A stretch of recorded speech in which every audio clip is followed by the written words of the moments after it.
Hello friends, you are most welcome on my YouTube channel and please don't forget to subscribe my channel. Click on subscribe here. दोस्तों अगर आप मेरे channel को subscribe करते हैं तो आपको आने वाली वीडियोस का लिंक आसानी से मिलता रहेगा। आशा करता हूं कि चैनल आपकी तैयारी में हेल्पफुल होगा। Good luck friends, now enjoy the video. Hello people, you are most welcome again on my YouTube channel, and today I am making these notes with the help of my notes. Okay, and these notes were written 6 years ago when I was preparing for Kendriya Vidyalaya and NVS exams. Now, because of these notes, I got my job. Hopefully, these notes will help you in your exams too. This is the age of Chaucer, and this is the first significant period in English literature. This is also called the era of transition. When we say transition, it is the middle period of two things, two ages.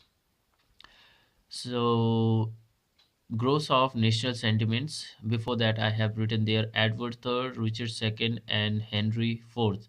If you don't remember this, that when Chaucer worked and he wrote his famous works in between the reigns of these kings, the formula is ERH. Remember this one, ERH, Edward III, Richard II, and Henry IV.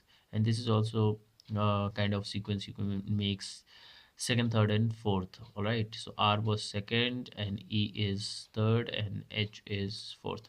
So ERH, you can remember. Growth of central national sentiments. This was a significant period for England because at that time there was growth of national sentiment because of Norman invaded England in 1066, as I have discussed in another video.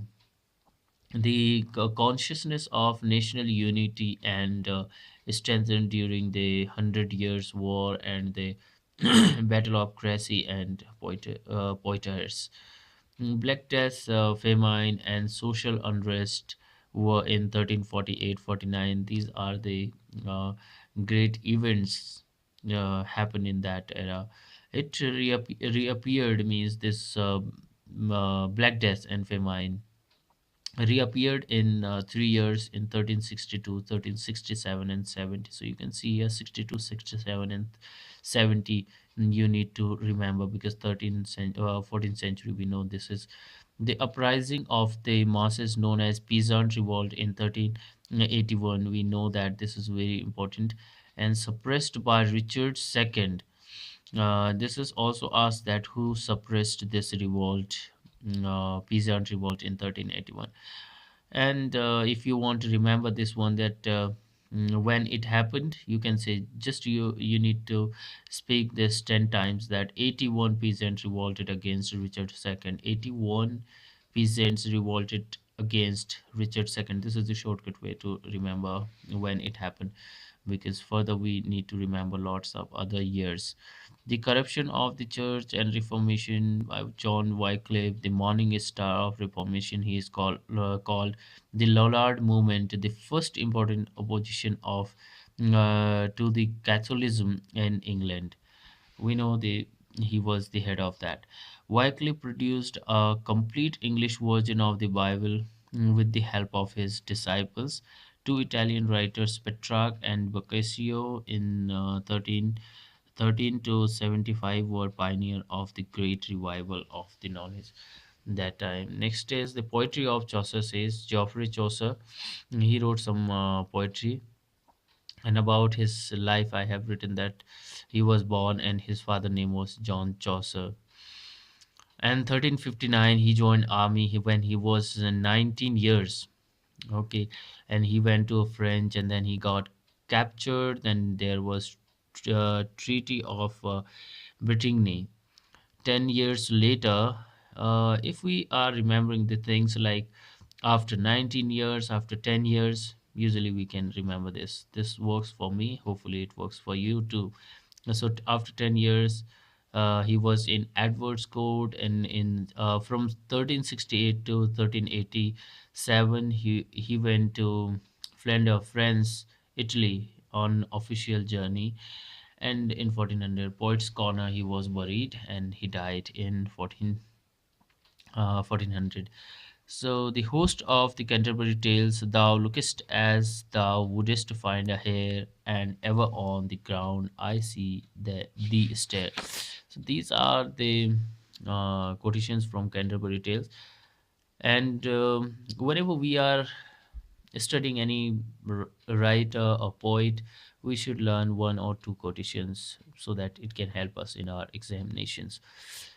W.H. Auden remarks about this, like Shakespeare about Chaucer.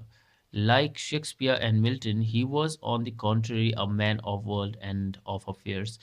Now, he was writing this remark because Shakespeare and Milton, they were just literary guys, but here Chaucer, we know that he had great knowledge of society too, like Shakespeare and Milton, but he was also a man of the world and affairs. He was politically engaged in other things too. So if you want to practice something about this age, and you can write down, you can pause the video and you can write down this: Norman conquest, beginning of the Hundred Years' War, Henry IV ascends the throne, when, all have question marks. Okay, Langland's death, Chaucer's birth, Wat Tyler's rebellion, death of Edward III, and Caxton printing press setup, occurrence of the Black Death, beginning of the War of the Roses. So these are the answers you can see here.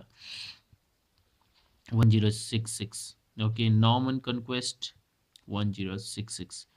All right, and beginning of 100 Years War, it was 38. So in this way, you can pause video, you can write down this one. Okay. So these are the notes, and next video you can come to my channel. For in that video I will be telling about the three periods and other things. Okay, there are some notes and video notes I will be creating for you, and if you like, please don't forget to thumbs up. If you give likes to videos, and if you share the videos, if you comment on video, it motivates me to make more videos, and hopefully you will help me to gain my 10,000 subscribers soon. Okay, bye bye, take care, and good luck for your exams, guys.